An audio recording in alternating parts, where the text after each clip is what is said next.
Once again, welcome back to KC's Classes. KC's Classesന്റെ മറ്റൊരു വീഡിയോയിലേക്ക് എല്ലാവർക്കും സ്വാഗതം. This is Kiran CS. Sreenarayana open university M.Com 4 semester exams 27ന് ആരംഭിക്കുകയാണ്.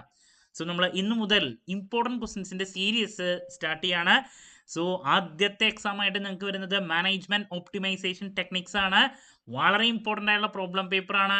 സോ ഈ ഒരു സബ്ജക്റ്റിന്റെ എൻറ്റയർ ഡീറ്റെയിൽസിലോട്ടാണ് നമ്മളിന്ന് പോകുന്നത്. ഏതൊക്കെയാണ് എസ് ടോപ്പിക്സ്, എങ്ങനെ പ്രയോറിറ്റൈസ് ചെയ്ത് പഠിക്കണം, പ്രോബ്ലംസ് ആണോ കൂടുതൽ എങ്കിൽ നമ്മൾ ഏറ്റവും കൂടുതൽ ഫോക്കസ് ചെയ്യേണ്ട ചങ്ക് ചാപ്റ്റേഴ്സ് ഏതൊക്കെയാണ്, ലാസ്റ്റ് മൊമെന്റിൽ പഠിക്കുന്ന കുട്ടികൾ മിനിമം ഫോക്കസ് ചെയ്യേണ്ട ഏരിയാസ് ഒന്ന് പാസ്സാകാൻ വേണ്ടിയിട്ട്. സോ ഇതൊക്കെ നമുക്ക് 1 by 1 ആയിട്ട് കാണാം. വീഡിയോയിലോട്ട് പോണേക്കാൾ മുമ്പ് പറയാനുള്ളത്, നമ്മുടെ സ്ഥാപനം ശ്രീനാരായണ ഓപ്പൺ യൂണിവേഴ്സിറ്റി M.Com എല്ലാ സെമസ്റ്ററിലെയും ക്ലാസ്സസും അസൈൻമെന്റ് സപ്പോർട്ടും പ്രൊവൈഡ് ചെയ്യുന്നുണ്ട്. നമ്മുടെ ആപ്പിലൂടെയാണ് ക്ലാസ്സസ് അവൈലബിൾ ആവുക. റെക്കോർഡ് ക്ലാസ്സസ് ഉള്ളതുകൊണ്ട് തന്നെ എപ്പോൾ വേണമെങ്കിലും പഠിച്ച് ഡൗട്ട് ഉള്ളത് ചോദിക്കാനുള്ള അവസരം ഉണ്ടെന്നുള്ളതാണ്. ഇതുവരെയുള്ള നമ്മുടെ റിസൾട്ട്സ് ഒക്കെ സൂപ്പർ റിസൾട്ട്സ് ആണ് കേട്ടോ. സോ നമ്മുടെ ക്ലാസ്സിൽ ജോയിൻ ചെയ്ത് പഠിച്ച് നല്ല മാർക്ക് മേടിക്കാൻ താല്പര്യമുള്ള സ്റ്റുഡൻസിന് ഡിസ്ക്രിപ്ഷൻ ബോക്സിലുള്ള എൻ്റെ വാട്സപ്പ് നമ്പറിൽ കോൺടാക്ട് ചെയ്യാം, ക്ലാസ്സസ് ആക്സസ് ചെയ്യാം. ദെൻ നമ്മൾ പ്രൊജക്റ്റിൻ്റെ സപ്പോർട്ടും 4 സെമസ്റ്ററിലെ പ്രൊവൈഡ് ചെയ്യുന്നുണ്ട് കേട്ടോ. ഓക്കെ, അപ്പോൾ നമുക്ക് എന്തെങ്കിലും വീഡിയോയിലോട്ട് കിടക്കാം. അപ്പോൾ മാനേജ്മെന്റ് ഒപ്റ്റിമൈസേഷൻ ടെക്നിക്സ് എന്ന് വെച്ചിട്ടുണ്ടെങ്കിൽ മാനേജ്മെന്റ് സയൻസ് ആണത്. ഇപ്പം നിങ്ങൾ ഡിഗ്രിക്ക് പഠിച്ചിട്ടുള്ള പേപ്പറാണത്. BBA പഠിച്ചിട്ടുണ്ടായിരിക്കും. ഇനിയിപ്പോൾ വേറെ യൂണിവേഴ്സിറ്റിയിലത്തെ കുട്ടികളൊക്കെ ആണെങ്കിൽ, കാലിക്കറ്റ് അല്ലാണ്ട് വേറെ യൂണിവേഴ്സിറ്റിയിലത്തെ കുട്ടികളൊക്കെ മാനേജ്മെന്റ് സയൻസ് എന്ന് പറഞ്ഞിട്ട് പഠിച്ചിട്ടുണ്ട്. അപ്പോൾ നമ്മുടെ ഈ ഒരു പേപ്പറിന്റെ ഡീറ്റെയിൽസിലോട്ട് വരുമ്പോൾ മാനേജ്മെന്റ് സയൻസിന് നമ്മൾ ഓപ്പറേഷൻ റിസർച്ച് എന്നും കൂടിയും പറയും. മാറി മാറി പറയുന്ന പേരുകളാണ്. അപ്പോൾ രണ്ടും സെയിം ആണ്. മാനേജ്മെന്റ് സയൻസ് എന്ന് പറഞ്ഞാലും ഓപ്പറേഷൻ റിസർച്ച് എന്ന് പറഞ്ഞാലും സെയിം കൺസെപ്റ്റ് തന്നെയാണ്. ഓക്കെ, കാരണം പലരും ടെക്സ്റ്റ് ബുക്ക് നോക്കുമ്പോൾ മാനേജ്മെന്റ് സയൻസ് എന്നും OR എന്നും ചില ടെക്സ്റ്റ് ബുക്കിൽ കാണാനുണ്ടെന്ന് പറയുന്നുണ്ട്, സ്റ്റഡി മെറ്റീരിയൽ അല്ലാണ്ട് നോക്കുന്നവർ. അപ്പോൾ രണ്ടും സെയിം ആണ് കേട്ടോ. ഓക്കെ, അപ്പോൾ ആദ്യം തന്നെ നമുക്ക് ഇതിൻ്റെ കണ്ടൻസിൻ്റെ ഡീറ്റെയിൽസിലോട്ടൊന്ന് കിടക്കാം. അതിനുശേഷം നമ്മുടെ ചങ്ക് മൊഡ്യൂൾസ് പറഞ്ഞുതരാം.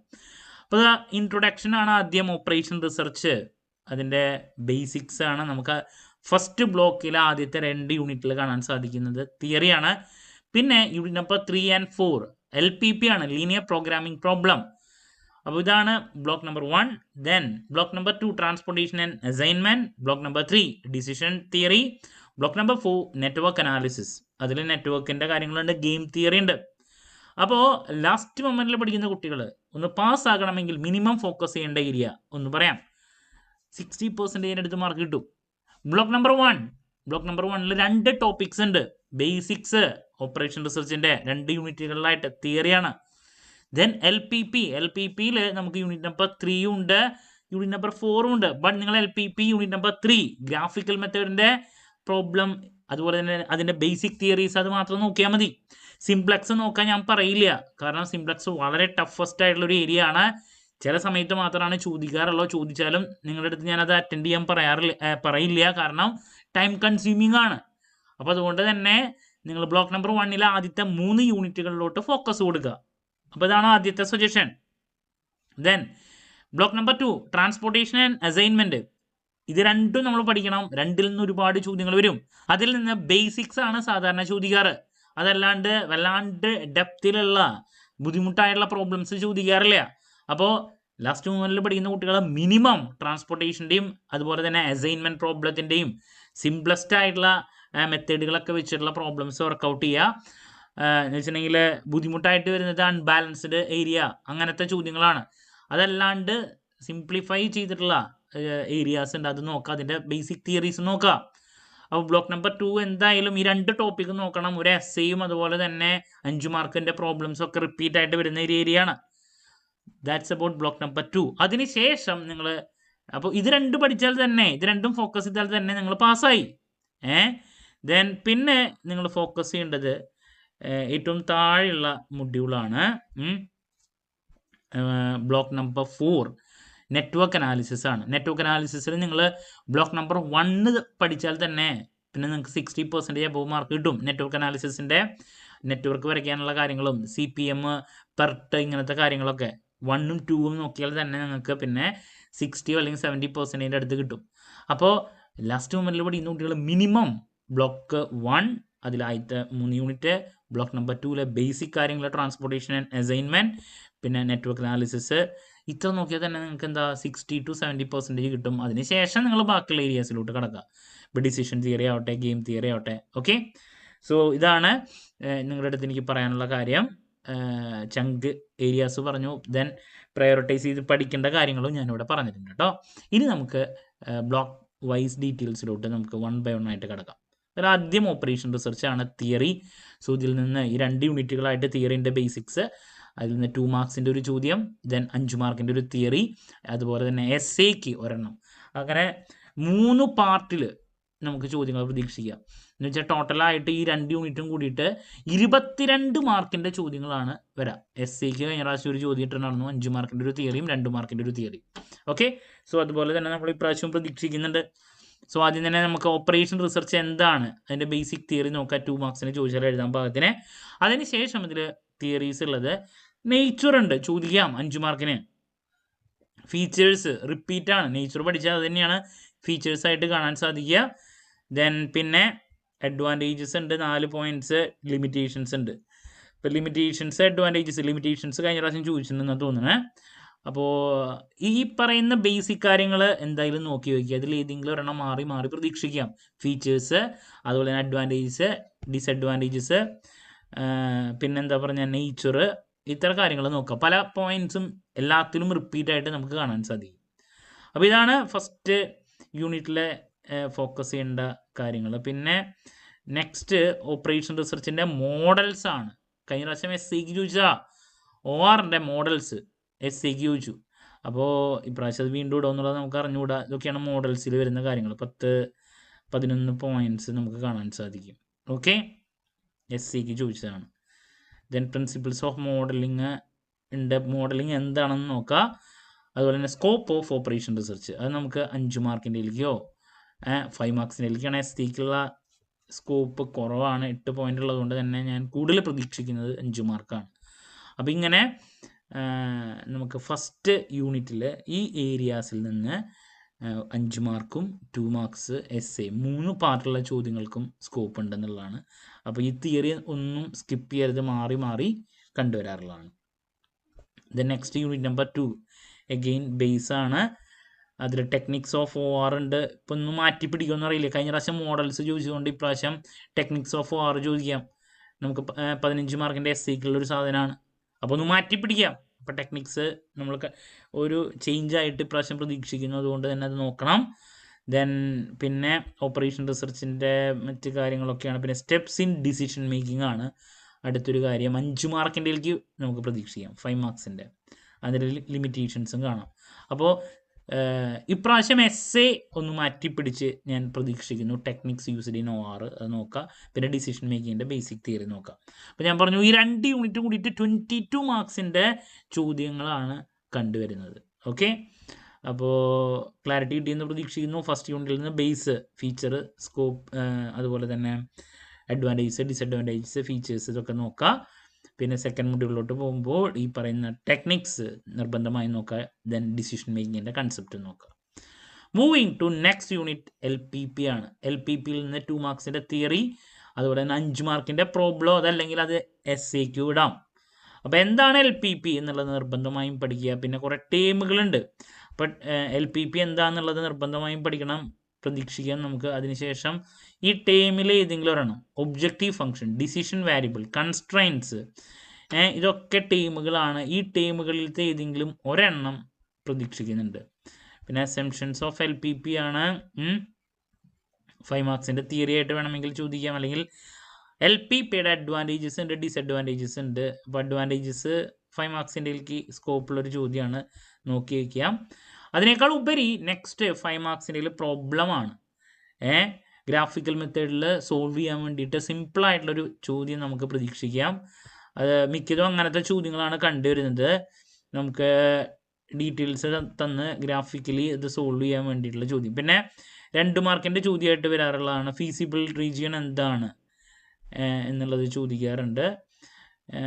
2 രീതിയിലുള്ള ചോദ്യങ്ങളാണ്. ആദ്യം കഥ തന്നിട്ട് നമ്മുടെ അടുത്ത് ഈ പറയുന്ന വാരിയബിൾസ് അല്ലേ, ഫോർമുല നമ്മൾ എന്ത് ചെയ്യണം, ഈ കാര്യങ്ങളൊക്കെ ഉണ്ടാക്കലാണ് ഫസ്റ്റ് പരിപാടി. അതല്ലെങ്കിൽ ഗ്രാഫിക്കൽ മെത്തേഡ് എന്ന് പറയുമ്പോൾ നമുക്ക് ഡീറ്റെയിൽസും കാര്യങ്ങളൊക്കെ തരും. അതിനുശേഷം ഗ്രാഫിക്കലി അത് സോൾവ് ചെയ്യുക. അപ്പോൾ ഗ്രാഫിക്കൽ മെത്തേഡിലുള്ള പ്രോബ്ലമാണ് ഞാൻ കൂടുതൽ പ്രതീക്ഷിക്കുന്നത്. അത് ചിലപ്പോൾ 5 മാർക്കിൻ്റെയിലേക്ക് ആവും, അല്ലെങ്കിൽ SCക്ക് ആവും. അപ്പോൾ LPP എന്താണ്? LPPയുടെ ടേമുകൾ അതിലേതെങ്കിലും ഒരെണ്ണം 2 മാർക്ക്, പിന്നെ LPPയുടെ അഡ്വാൻറ്റേജസ് ഡിസഡ്വാൻറ്റേജസ് ഉണ്ട്, അതുപോലെ തന്നെ അതിൻ്റെ പ്രോബ്ലമാണ് മെയിനായിട്ട് പ്രതീക്ഷിക്കുന്നത്. ഒന്നുകിൽ 5 മാർക്ക് ആവും, അല്ലെങ്കിൽ SC ആവാം. നമുക്ക് ഡീറ്റെയിൽ 2 രീതിയിൽ ചോദിക്കാം. ഒന്നുകിൽ കഥ പറഞ്ഞിട്ട് അതിൽ നിന്ന് നമ്മുടെ അടുത്ത് ഈ ഇക്വേഷൻസ് ഉണ്ടാക്കണം നമ്മൾ, അതല്ലെങ്കിൽ നമുക്ക് maximise subject to constraints details തന്നിട്ട് നമ്മൾ അത് ഗ്രാഫിക്കലി സോൾവ് ചെയ്യേണ്ടതായിട്ട് വരും. അപ്പോൾ ദാറ്റ്സ് അബൌട്ട് LPP കേട്ടോ. ദെൻ ഇതിന് ശേഷം നെക്സ്റ്റ് സിംപ്ലക്സ് മെത്തേഡാണ്. ഞാൻ പറഞ്ഞു അതിൻ്റെ പ്രോബ്ലംസ് നോക്കാൻ ഞാൻ അഡ്വൈസ് ചെയ്യാറില്ല, കുട്ടികൾക്ക് ഭയങ്കര ടഫാണ്. നിങ്ങൾ ആ കൂടിയിട്ട് എന്താണ് സിംപ്ലക്സ് മെത്തേഡ് എന്നുള്ള തിയറി നോക്കിക്കോ. 2 മാർക്കിൻ്റെ വല്ല ചോദ്യത്തിൽ വന്നു കഴിഞ്ഞാൽ എഴുതാൻ പാകത്തിന് പഠിച്ചു വയ്ക്കുക. അതുപോലെ തന്നെ സ്ലാക്ക് വാരിയബിൾ എന്താണ്, അതൊക്കെ തിയറിക്ക് ജസ്റ്റ് നോക്കാം. പ്രോബ്ലം സിംപ്ലക്സ് മെത്തേഡ് വളരെ ബുദ്ധിമുട്ടാണ്, അതുപോലെ തന്നെ ടൈം കൺസ്യൂമിങ് ആണ്. എക്സാമിന് വന്നാലും ഇതൊക്കെ ചെയ്ത് കഴിയുമ്പോൾ കുറേ സമയം പോകും. ബിഗ് M മെത്തേഡ് എന്താണെന്നുള്ള തിയറി ഉണ്ട് കേട്ടോ, നോക്കി വയ്ക്കാം. അപ്പോൾ ദാറ്റ്സ് അബൌട്ട് LPP. അതല്ലാണ്ട് ഞാൻ LPPയുടെ മറ്റ് കാര്യങ്ങൾ അല്ലെങ്കിൽ ഈ സിംപ്ലക്സിൻ്റെ ഏരിയാസ് ഞാൻ സജസ്റ്റ് ചെയ്യുന്നില്ല. വന്നിട്ടുണ്ടെങ്കിൽ മറ്റ് ഏരിയാസിലോട്ട് നിങ്ങൾ ഫോക്കസ് കൊടുക്കുക. ഇത് നമ്മൾ എടുത്തിട്ടുണ്ടെങ്കിൽ എന്താ, ഒരുപാട് സമയം പോവും. നെക്സ്റ്റ് ട്രാൻസ്പോർട്ടേഷൻ ആൻഡ് അസൈൻമെൻ്റ് ആണ്. വളരെ ഇമ്പോർട്ടൻ്റ് ആയിട്ടുള്ള ടോപ്പിക്സ് ആണ്. സോ 2 ഏതെങ്കിലും ഒരെണ്ണം 5 മാർക്കും ഒരെണ്ണം SCക്ക് അങ്ങനെയാണ് വരാം. അപ്പോൾ 20 മാർക്കിൻ്റെ പ്രോബ്ലം ഈ ഒരു ബ്ലോക്കിൽ നിന്ന് വരും.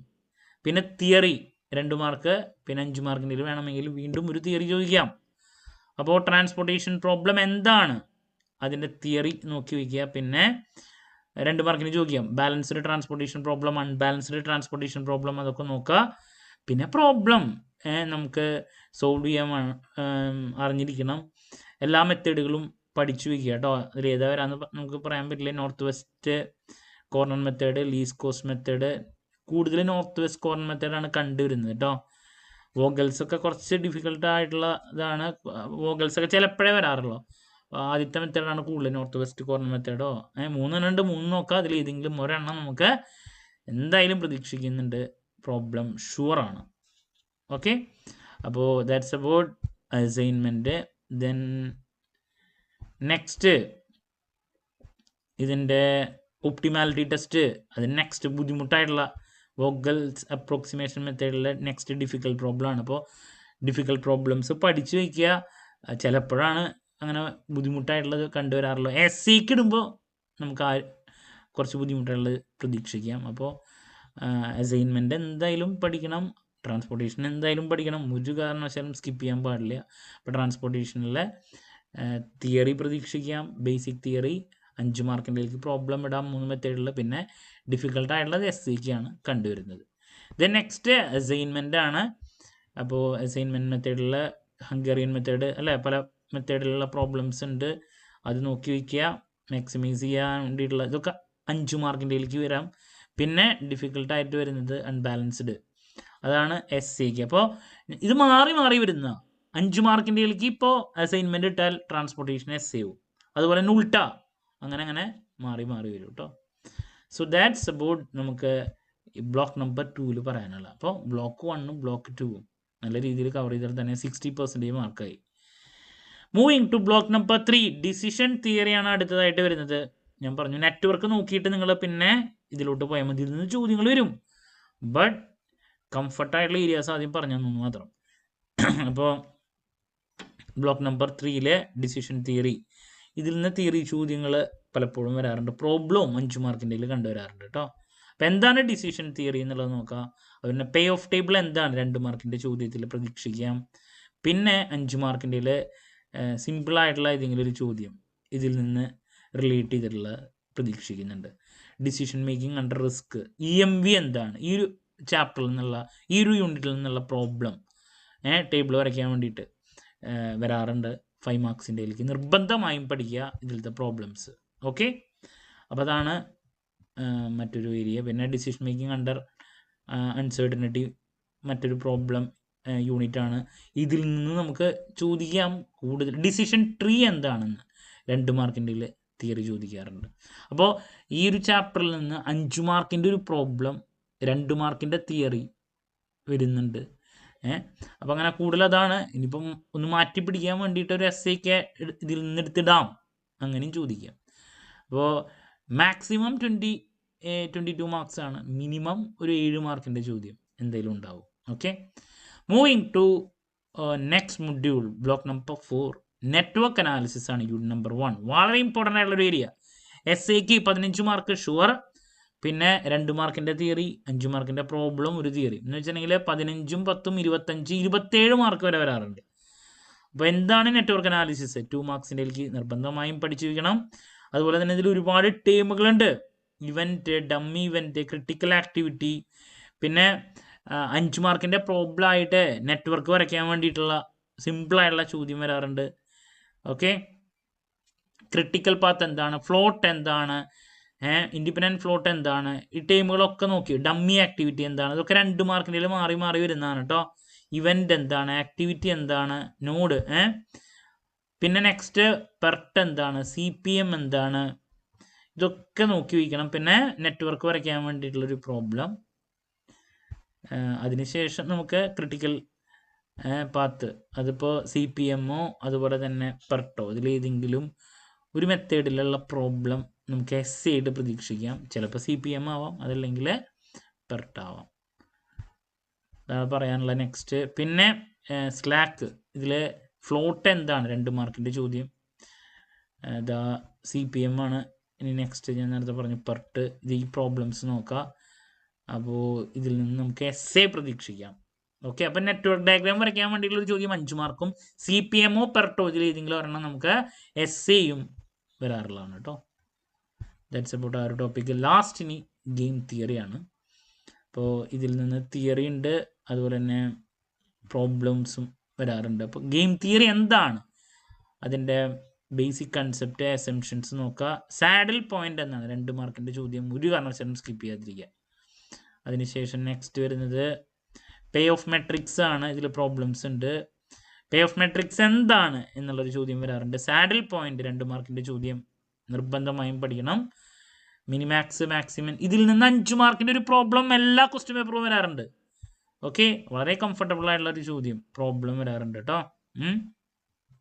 പ്രിൻസിപ്പിൾ ഓഫ് ഡോമിനൻസ് എന്താണ്, 2 മാർക്കിൻ്റെ തിയറി. സാഡിൽ പോയിന്റ് നോക്കണം, മെട്രിക്സ്, പ്രിൻസിപ്പിൾ ഓഫ് ഡോമിനൻസ്, ഇതിൻ്റെ തിയറി നോക്കുക, പ്രോബ്ലം നോക്കുക. ദെൻ ലാസ്റ്റ് നമുക്ക് വരുമ്പോൾ വാല്യൂ ഓഫ് ഗെയിം കണ്ടുപിടിക്കാൻ വേണ്ടിയിട്ടുള്ള കാര്യങ്ങളാണ്. അപ്പോൾ ഇതിൽ നിന്നും പ്രോബ്ലം ഉണ്ട് 5 മാർക്കിൻ്റെ. ഇപ്പോൾ ടോട്ടൽ 10 ചോദ്യങ്ങളിൽ 5 പ്രോബ്ലംസും 5 തിയറി ചോദ്യങ്ങളാണ് വരാറ്. മിനിമാക്സ്, മാക്സ്മിൻ, സോ അങ്ങനത്തെ റിലേറ്റ് ചെയ്തിട്ടുള്ള ചോദ്യങ്ങൾ പ്രോബ്ലത്തിൽ നമുക്ക് പ്രതീക്ഷിക്കാം. അപ്പോൾ നമ്പർ ഓഫ് ക്വസ്റ്റ്യൻസ് ഇത്രത്തോളം ഉള്ളത് കൊണ്ടാണ് ഞാൻ ഈ പറഞ്ഞ ചോദ്യങ്ങളൊക്കെ മാറി മാറി വരുന്നു പറയുന്നത്. അപ്പോൾ നിങ്ങൾ പഠിക്കുന്ന സമയത്ത് ബ്ലോക്ക് നമ്പർ 4 നെറ്റ്വർക്ക് അനാലിസിസ്, അതിൽ CPM പറഞ്ഞ കാര്യങ്ങൾ നോക്കുക. ദെൻ ഗെയിം തിയറിയിൽ നിന്ന് ഞാൻ പറഞ്ഞു തിയറി ഉണ്ട്, ബേസിക് കാര്യങ്ങൾ, പിന്നെ പ്രോബ്ലം വരാറുണ്ട്. എസ്സേക്ക് 3 പ്രോബ്ലംസും 1 തിയറിയാണ് വരാറ്. അപ്പോൾ പ്രോബ്ലത്തിന് വളരെ ഇമ്പോർട്ടൻസ് ഈ ഒരു സബ്ജക്റ്റിൽ ഉണ്ട് എന്നുള്ളതാണ് കേട്ടോ. So that's about management optimisation technique. അപ്പോൾ ഒന്നും കൂടിയും പറയുകയാണെങ്കിൽ നിങ്ങൾ ഏറ്റവും കൂടുതൽ ഫോക്കസ് ചെയ്യേണ്ട കാര്യങ്ങൾ ഏതൊക്കെയാണ്? ഫസ്റ്റ് യൂണിറ്റിലെ 2 തിയറി ചാപ്റ്റേഴ്സ് നോക്കാം, അവിടെ നിന്ന് 22 മാർക്ക് കിട്ടും. LPP നോക്കിക്കഴിഞ്ഞാൽ അതിൽ നിന്ന് എന്തായാലും 2 മാർക്കിൻ്റെ ഒരു ചോദ്യം, 5 മാർക്കിൻ്റെ ഒരു പ്രോബ്ലം, എസ്സേയും കൂടി ഇടാണെങ്കിൽ അതനുസരിച്ച് കൂടും. ദെൻ ബ്ലോക്ക് നമ്പർ 2 3 പാർട്ടുള്ള ചോദ്യങ്ങളുണ്ട്. ഒരു എസ്സേ, ഒരു 5 മാർക്ക്, 2 മാർക്കിൻ്റെ തിയറി. 2 മാർക്കിൻ്റെ തിയറി 2 വരാറുണ്ട്, 5 മാർക്കിൻ്റെയും വരാറുണ്ട്. അപ്പോൾ വളരെ ഇമ്പോർട്ടൻ്റ് ആയിട്ടുള്ള ബ്ലോക്കാണ് ബ്ലോക്ക് നമ്പർ 2. അതിനുശേഷം നിങ്ങൾ നേരെ ഫോക്കസ് പോകേണ്ടത് നെറ്റ്വർക്ക് അനാലിസിസ് ആണ്. നെറ്റ്വർക്ക് അനാലിസിസിൽ നിങ്ങൾ നെറ്റ്വർക്കിൻ്റെ ബേസിക് തിയറി നോക്കുക, പിന്നെ CPM പെർട്ട് നോക്കുക. അതിനുശേഷം പിന്നെ മുകളിലോട്ട് പോവാം, ഡിസിഷൻ തിയറി. ഡിസിഷൻ തിയറിയുടെ ബേസിക് തിയറി ഉണ്ട്, അതിൽ പ്രോബ്ലം ഉണ്ട് 5 മാർക്കിൻ്റെ. ദെൻ ഗെയിം തിയറിയിലോട്ട് വരുന്ന സമയത്ത് അതിലും തിയറി ഉണ്ട്, പ്രോബ്ലം ഉണ്ട്. ഒരു തിയറിയും ചോദിക്കും, 5 മാർക്കിൻ്റെ പ്രോബ്ലം ചോദിക്കും.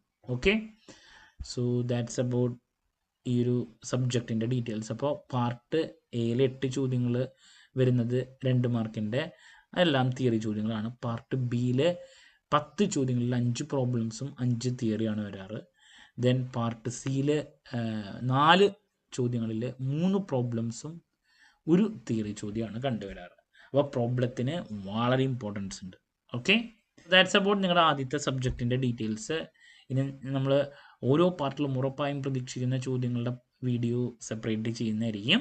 ഇനി എന്ത് ഡൗട്ട് ഉണ്ടെങ്കിലും കമൻറ്റ് ചെയ്യുക. നമ്മൾ ഈ പേപ്പറിന് മാത്രമല്ല എല്ലാ പേപ്പേഴ്സിനും ഓൺലൈനായിട്ട് കോച്ചിങ് അവൈലബിൾ ആണ്. റെക്കോർഡ് ക്ലാസ്സസ് ഉള്ളതുകൊണ്ട് തന്നെ എപ്പോൾ വേണമെങ്കിലും പഠിച്ച് ഡൗട്ടുള്ള ചോദിക്കാനും സാധിക്കും. സോ നമ്മുടെ ക്ലാസ്സിൽ ജോയിൻ ചെയ്ത് പഠിച്ച് നല്ല മാർക്ക് മേടിക്കാൻ താല്പര്യമുള്ള സ്റ്റുഡൻസിനെ ഡിസ്ക്രിപ്ഷൻ ബോക്സിലുള്ള എൻ്റെ വാട്സാപ്പ് നമ്പറിൽ കോൺടാക്ട് ചെയ്യാം, ക്ലാസ്സസ് ആക്സസ് ചെയ്യാം. മറ്റൊരു വീഡിയോയുമായി വീണ്ടും കാണാമെന്നുള്ള പ്രതീക്ഷയോടെ നിർത്തുന്നു. This is Kiran CS signing off. Have a nice day. Thank U.